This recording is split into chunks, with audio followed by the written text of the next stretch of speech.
今深夜1時です。もう辺りは真っ暗で横の川の音しか聞こえません。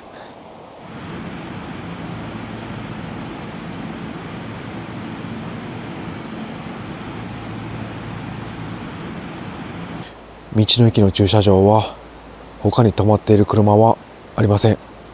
この横は国道なんですけど、なんか今看板見たらこの先夜間は通行止めになっているようです。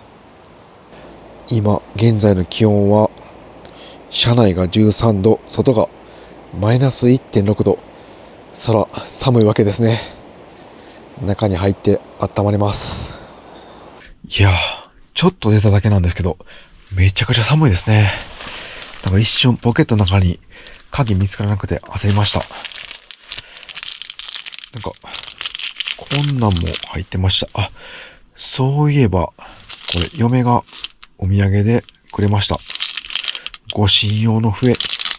これ鍵につけるやつですね。なんかこれもらうときにもしもなんかあって土の中や瓦礫の中に埋もれたらこれ吹きやって言われました。一回吹いてみます。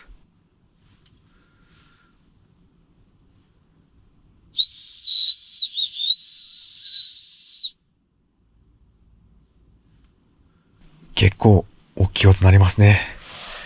周り車一台もいないんでよかったです。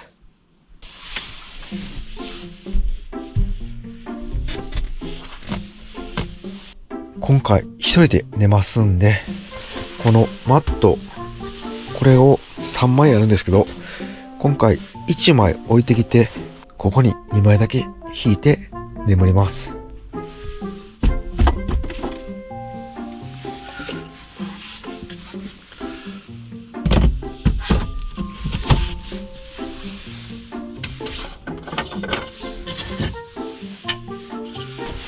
はい、これで OK ですね。こんな感じで一人分十分寝られるスペースができました。シュラフはこの後ろの下に置いてます。しゃ、はい、 OK ですね。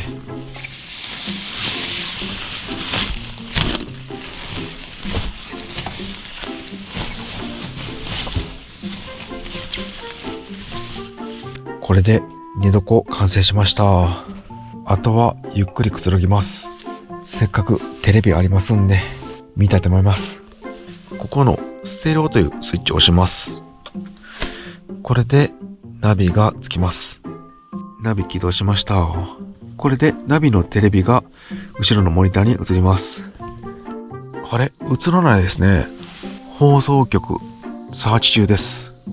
これずっともう5分ぐらい続いてます。山奥なんで電波届かないんですかね。残念です。それではもう眠ります。今車内の気温が 10.6 度、外がマイナス 1.8 度。これ朝起きたら車内の温度何度まで下がってるんでしょうか。晩婚の寒さ、そしてこの天井断熱、どのぐらい効果あるのか楽しみです。歯磨きなんですけど、もう外行くの寒いんで、今日は凝固剤持ってきてますんで、使い捨て歯ブラシでゆすいで凝固剤でお水固めて処分します。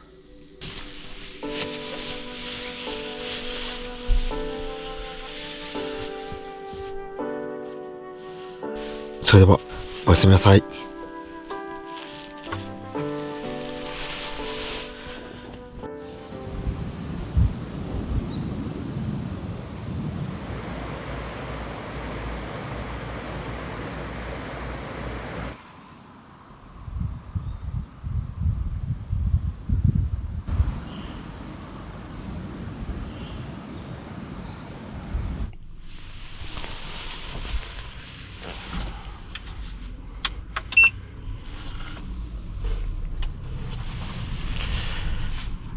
おはようございます。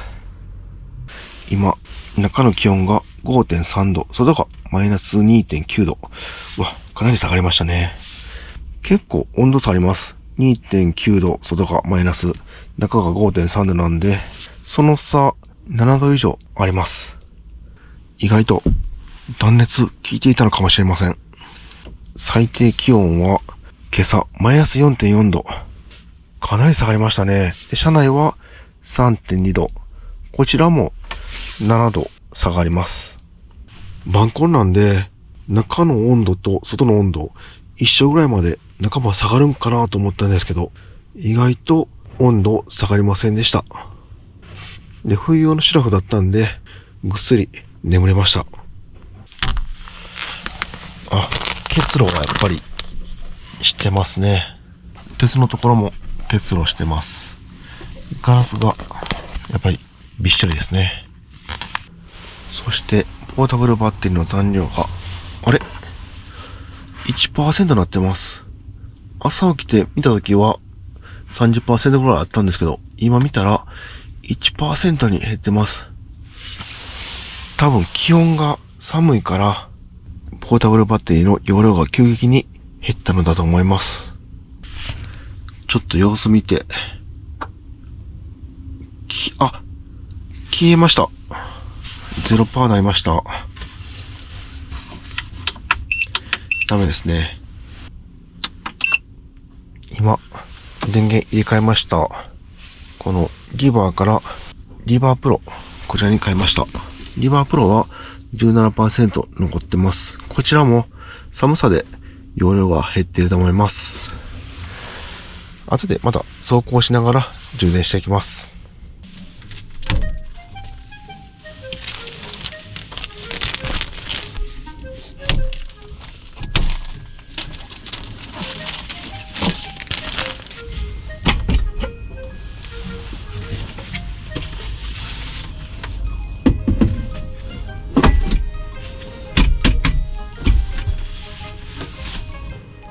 はい、セッティング戻せました。ちょっと手間なんですけど、やっぱりこれ広々してすごい気持ちいいです、この空間。だいたいベッドモードからこの通常モードに戻す時間なんですけど、1分ぐらいだと思います。それでは簡単に朝ごはん食べていきます。昨日のご飯半分残ってますんで、焼きおにぎりにします。できるだけ省電力にしたいので、この小さい消費電力の少ないフライパンで焼いていきます。焼きおにぎりと味噌汁も飲みたいんでケトルでお湯を沸かしていきます。問題は残りポータブルバッテリーが 15% だったんで持つかどうかです。電源なくなったらしょうがないんで、できるとこまで調理していきます。ここの反対側のコンセント、何気にありがたいですね。こんな感じで短いやつだったらどうしてもこの付近で調理しないといけません。自作の換気扇も回していきます。窓を開けてスチョン。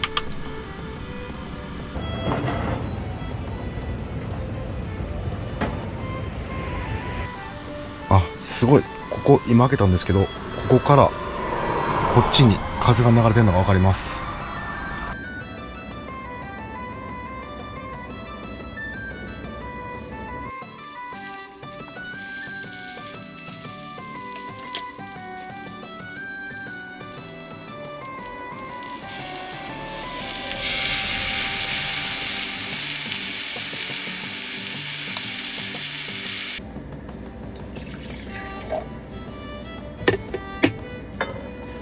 なんとかお湯沸きました。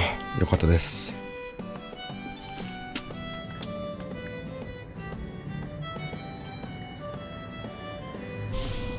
いただきます。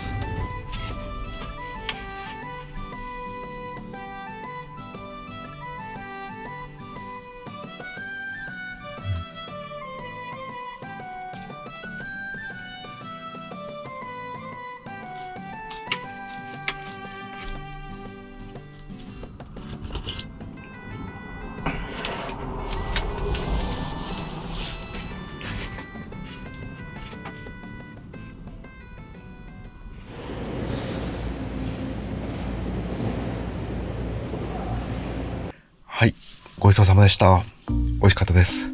後片付けなんですけど、やれがないので、このウエットティッシュとキッチンペーパー、そしてこのキッチンクリーナー、この洗剤ですね、これでシュッシュしてきれいにしていきます。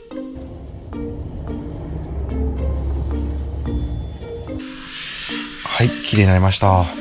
やっぱりギャレーがないとこういったアルコールウェットティッシュやキッチンペーパー大量に使いますんで、かなりゴミが増えます。本当に車中泊していていつも思うんですけど、家のありがたみをめちゃくちゃ感じます。こういった洗い物に関してもそうなんですけど、あとはトイレなど普段生活している環境がすごいハイクオリティなんだなって痛感します。こういった感じで普段の生活に一つ一つありがたみを感じるのも車中泊の魅力だと思いました。道の駅上北山、ありがとうございました。ここ本当いいとこなんですよね。今回も温泉縁がなく入れませんでした。そこは残念です。で、今工事されてます。また新しい施設できるんでしょうか。楽しみですね。皆さんもぜひ遊びに来てください。今日は売店閉まってるんですけど、中に地元の特産物も販売しているコンビニもあります。こっち側の駐車場は斜めになってるんですけど、道路渡って反対側向こうに第2駐車場があるんですけど、そこはかなり平らです。ただ夜中は真っ暗です。それではこのポータブル電源、また走行充電していきます。この後部の DC から入力していきます。今 0% なんですけど、ポータブルバッテリーあまり使い切ると寿命が死んでしまいます。皆さんはできるだけ 0% まで使わないようにしてください。行き先なんですけど、今は奈良県の紀伊山脈の真ん中にいます。このまま南下していって三重県の熊野市まで行きます。そして今日はずっと一番下まで潮岬ですね、この和歌山の下まで行って、その後高速道路ありますんで、高速道路乗ってこうやって回っていきます。高速道路の走りも楽しみです。はい、それでは安全運転で再出発します。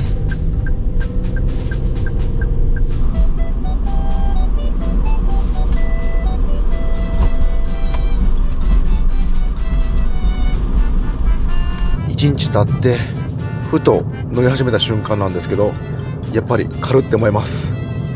なんかスイスイ進んでいく感じです。これはドライブが楽しいですね。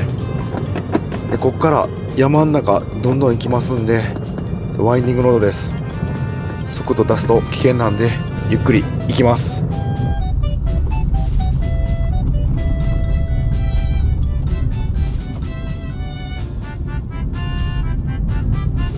山道走行して30分ぐらい経ちました。かなりの数のカーブを曲がってきました。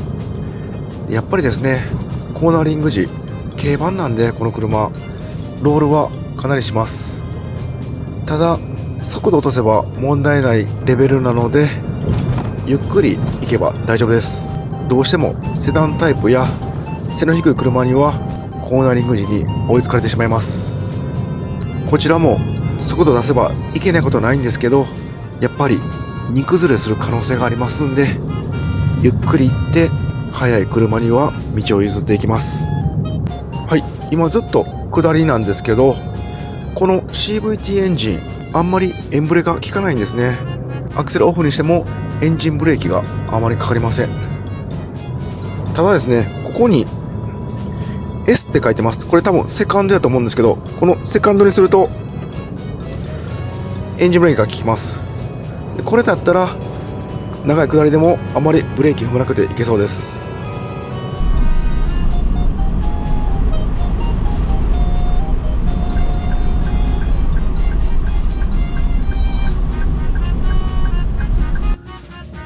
うわー、すごいな。太平洋到着しました。とうとう奈良県から出発していくつもの山を越えて太平洋まで到着しました。うわ、すごい綺麗な海です。ポータブルバッテリー見てみます。今現在 41% です。だいたい2時間ぐらい走行しました。これでまた電気使います。ここからちょっと歩いたら向こうの方に鬼ヶ城観光ポイントあるみたいなんで、軽く行ってきます。うわ、ここまた絶景ですね。この下降りていけるんですね。うわ、楽しみ。来てよかったです。ここが千畳敷ですね。うわ、すごい。これ波に削られてこんなになったんですね。いやー、絶景ですね。あそこに見える街、すごい眺め良さそうです。自分実はああいうとこ住むのすごい憧れてるんですよね。いや、こういう場所って本当修学旅行とか昔ちっちゃい時来たんですけど、その時何も思わなかったんですよね。でもおっさんになってきたらすごい染みます。これなんでなんでしょう。すげえな。おお、まだまだ先に観光名所があるみたいなんですけど、今回はこれで先に進みます。売店ありましたんで、家族にお土産買ってきました。ここ一つ場所空いてますんで、ここにお土産収納します。熊野古道ビール売っていました。どんな味するんか楽しみです。家帰っていただきます。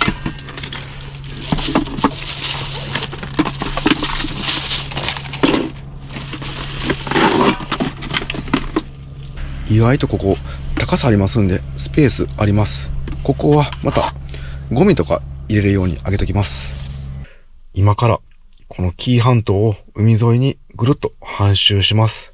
で、途中にここですね、道の駅那智、ここが温泉併設されているそうなんで、一度行ってお風呂入りたいと思います。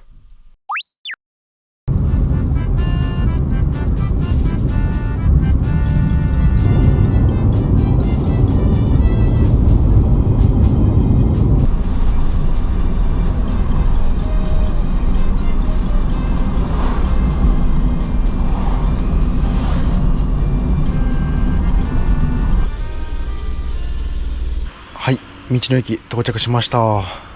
すごい景色いいですね。なんか道の駅なんですけど、本当の駅もあるみたいです。ありましたね。あれが温泉です。断食の湯と書いて錦の湯と読むそうです。はい、じゃあサクッと行ってきます。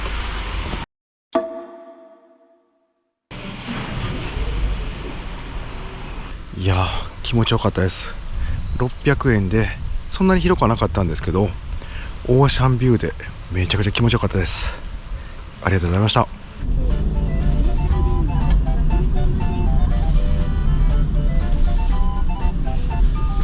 それではさらに進んでいきます。今夕方なんでどこまで行けるかわからないんですけど、行けるとこまで行きます。潮岬付近にセルフのガソリンスタンドありましたんで、そこで給油して一度一般道の燃費測ってみたいと思います。 CVT ターボキャンピングカー仕様の燃費どのぐらいなのか気になります。そして新型アトレーの売りのアダプティブクルーズコントロール、これ一般道はダメなんですね。使ったら高速道路だけみたいなんで、あとはバイパスですね。なので燃費測った後は高速道路乗って実際にこの自動追従体感してみたいと思います。これめちゃくちゃ楽しみなんですよね。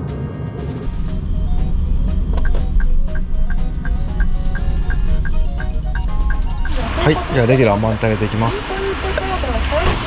これキャップここ止めれますね。これは便利ですね。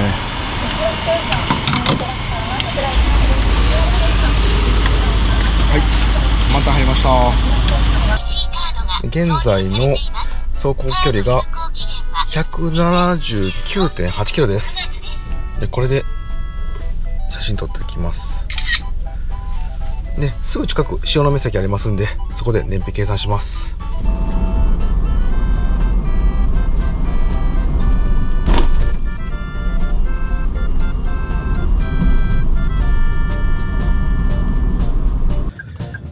さあ、ここですね。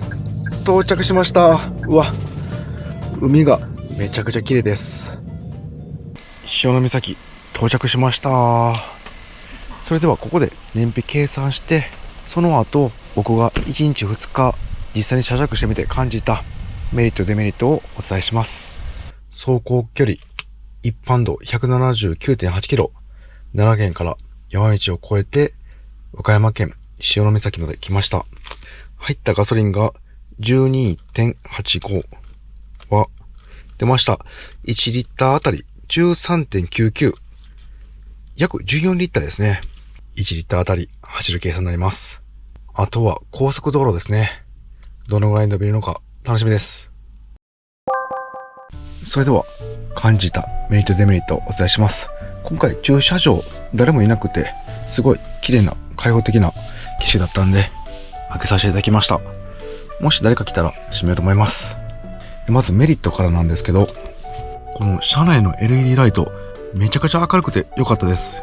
結構キャンピングカーでおしゃれな車両は断熱色とか多くて暗いの多いんですけど、これはめちゃくちゃ明るかったです。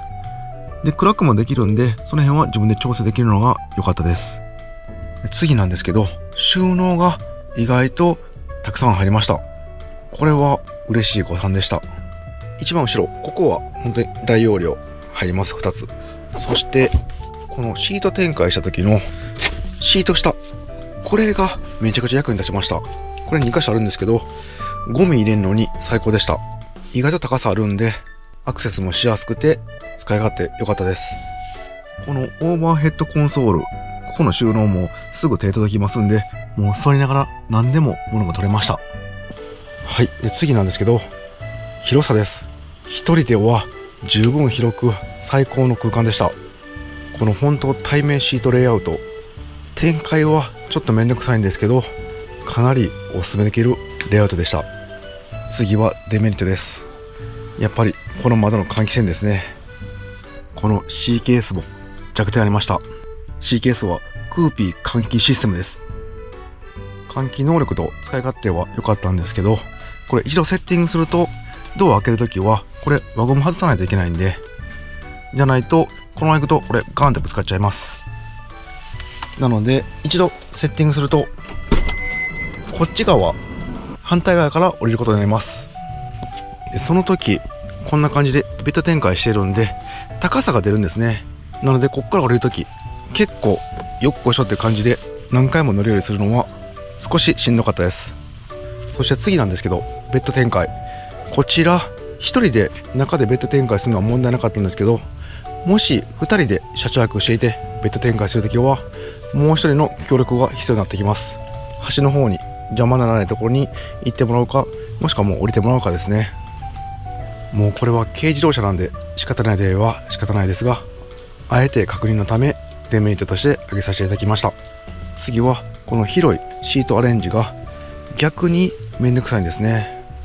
これ今シート展開しています。で、運転モードにするときはこれを外してこんな感じでリクライニングを下げます。あとはレールを調整します。自分の場合はもうこの状態でちょうど良かったんで一工程省けたんで、その辺は楽でした。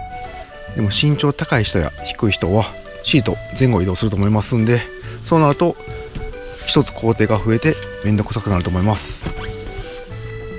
なので次はもう運転シートこのままにして、例えば横ベッドこれ展開しておいて、ここに座ってご飯とか食べればもうリクライニングそのままでご飯食べて運転もいけると思います。今日高速道路走ってもう一回車着しますんで、その時はこの一人レイアウトモードで試してみます。次は走りに関して感じたメリットデメリットです。でまずはメリットから。これ走りじゃないんですけど、このボディの色赤、これオレンジなんですけど、日が当たるとすごいオレンジになって暗くなってくると赤に見えてきます。実際見るとすごい魅力的な色だなと思いました。今日一般道運転していてシンプルに運転楽しかったです。加速も速いので楽で、後続車に迷惑かけることはありませんでした。このオプションの14インチのホイール、これが結構安定しました。中で過ごしている時も安定しました。これは意外でした。普通車内で移動すると結構揺れたりするんですけど、これは全然揺れませんでした。嬉しい誤算でした。一般道デメリットなんですけど、ロールを感じるくらいでした。軽ワンボックスなんでこれは仕方ないと思います。デメリットは本当それぐらいで、最高の街乗りの走りをしてくれました。あとはアダプティブクルーズコントロール ACC ですね。これを今から高速道路で試します。楽しみです。最後にこの新型アトレのキャンピングカー仕様 DIY でいいやんっていうやつですね。普通のアトレ買って自分でやった方が安く上がる、そう自分も思っていました。このキャンピングカー仕様乗ってみて感じたことなんですけど、自分で DIY するとやっぱり時間かかりますよね。何ヶ月も YouTube で DIY の勉強したり、そして休みの日に時間使ったり、そう考えるともう買ってしまってすぐ遊んだ方が自分は楽かなと思いました。 DIY できる器用な方はチャレンジされると楽しいと思います。やっぱりビルダーさんのいろんな知恵や今までの車中泊ノウハウが詰まってるんで、なかなかこのクオリティの DIY は難しいと思います。これをベースにさらに自分で付け加える DIY が手軽に早く遊べると思います。そして自分仕様になっていくと思います。あとは車検の問題ですよね。これは車検も大丈夫です。そして修理やメンテナンスもちゃんとビルダーさんがやってくれます。自分で DIY するとその辺も自分で車検受けないといけませんので、また知識や時間がかかってしまいます。でこちらの車両 JAL は日本 RV 協会登録されてますんで、安全面でも安心ですね。さあそれでは今から和歌山県の高速道路に乗って紀伊半島の旅後半も楽しんでいきます。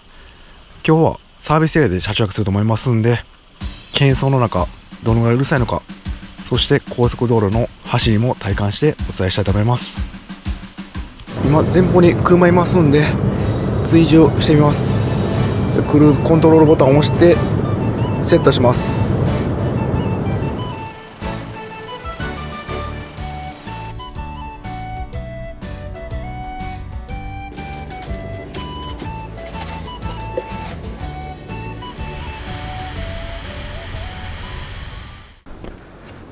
すっげえな。いや怖いなこれ。ちょっと向こうで見てる人いてるかいけるかな。よし今行っちゃおう。行きます。よ